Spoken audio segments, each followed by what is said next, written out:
Hey everyone, DisturbedShadow here bringing you a new album review. Today I'm going to be talking about the debut album from a local band here in the Boston area that just came out over the past weekend. The band is called My Missing Half, and the album is called The Lives I've Ruined. Now I've been following this band since they formed, since their frontman actually went to my high school, though we didn't really know each other very well since he was a grade above me and we had one class and we never really talked, but I think that's a cool thing. But ever since then they've been making music, and it's been gradually progressing to the point where they're actually releasing their debut album independently. And I have to say, this is a very well produced album for an independent release, and a debut album at that. So let's get in and talk about what makes this album so awesome. So this band is a melodic death metal band, and they don't really do anything unique or different from other melodic death metal bands, but what is on this album is very high quality material, and it's definitely worth checking out. So let's just jump in and talk about some of my favorite tracks on the album. Well, first let's talk about the opening track called Skin Grafts. This is a very good way to introduce the album. It's got a very nice, powerful riff, and there's lots of cool stuff going on in the album. Plus there's some really high quality lyrics in this song. I just really like the way this song sort of fits together, and it's a good way of introducing new listeners to My Missing Half, so it's definitely worth checking out. The next song I'm going to talk about is the third track, which was a track they released a music video for called Empty Dreams, which is probably my favorite song from this band. It's just a very amazing song. It has a very sort of slow, quiet intro riff, and then it sort of builds up into a more heavier chugging sort of thing, and then it picks up speed for the verse, where it's very powerful scream vocals. So it's a very powerful vocal approach here. And then there's just some great lyrics throughout the whole song, plus a very emotional feeling chorus which sort of pulls you into the song. I just really like the way the whole song comes together. And it's definitely the highlight of the album. It's the one you should check out if you're only going to check out a couple tracks.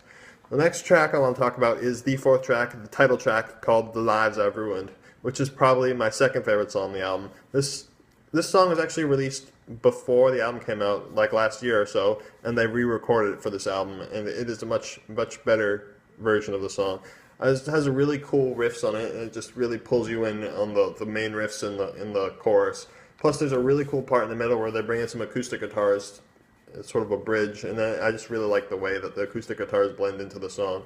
It has a really nice feel to it. And then it pulls back into the chorus with that, again, that really awesome riff that I love. Plus there's a really cool solo-y harmonized lead part in the middle, which comes after the acoustic part, which I just really like the way it fits together. And it's a very nice song, and it's, again, one of my favorite tracks on the album. The next song I'll talk about is the fifth track, titled Amityville. What I really like about the song is that it has a really powerful lyrics and very powerful vocal delivery on the song. It sort of comes together into a very nice song. Plus there's some great harmonized lead playing in this song, which really gives it a very powerful feeling. It's like sort of emotional feeling riffs, sort of, get what I'm feeling. Like the way the riffs sort of come together invokes very powerful emotions, which I really like in this song. And it is, again, one of my favorite tracks on the album. Okay, a couple more tracks I want to talk about. Another song that was re-recorded that was previously released, which is titled Let Me Forget.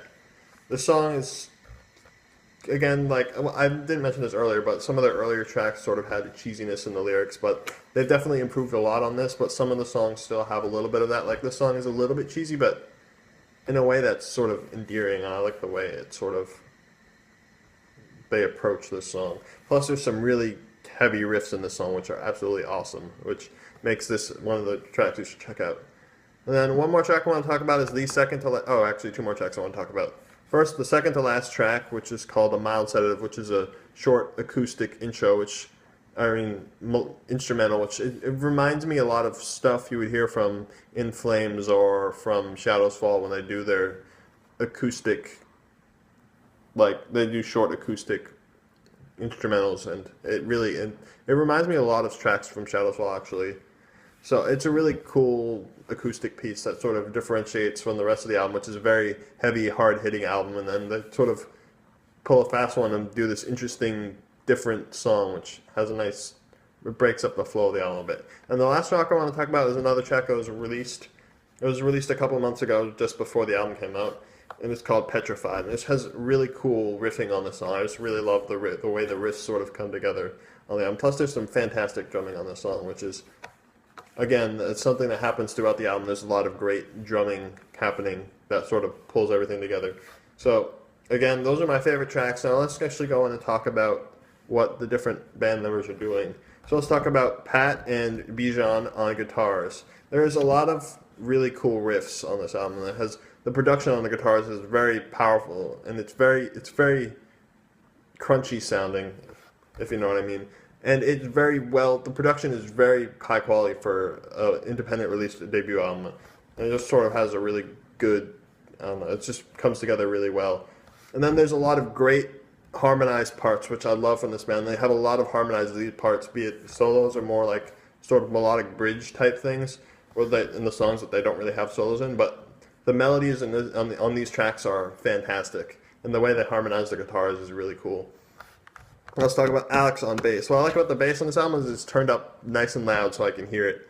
And then there's a lot of parts where, as I mentioned in a lot of previous reviews, I like to hear the bass sort of doing its own thing, not necessarily following along with what the guitars are doing.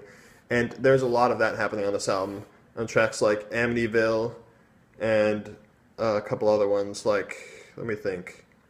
I don't know, but Amityville is the one I really noticed that the bass sort of does its own thing. So that's a thing I like about the bass, like I mentioned on pretty much every review, is that when it's turned up loud and it does stuff different from what the guitars are doing, it adds a nice layer of sound to the album, which I really like. Now let's talk about John on drums. Oh my god, this guy's a master of the double bass.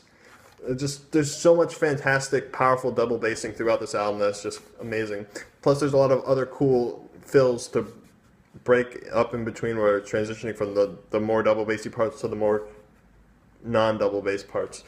And there's a lot of drumming layered in over the double bass that sort of brings this nice feel. But again, the double bass is amazing on this album, and it makes everything just feel faster and heavy hitting. Plus, the production on the drums is very, very high quality for a debut album, which is nice to see.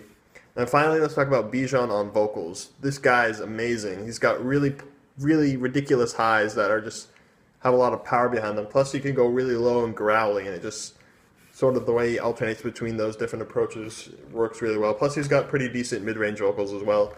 And again, it's pretty much all it's all screamed and growled vocals. There's no clean vocals, which is nice to see because a lot of bands these days tend to go for the mix of clean and screamed vocals. But they're like, let's just be as heavy as possible and all screams, no cleans whatsoever. And they do a really good job of that. There's enough variance in the different types of harsh vocals that are delivered that it doesn't feel boring.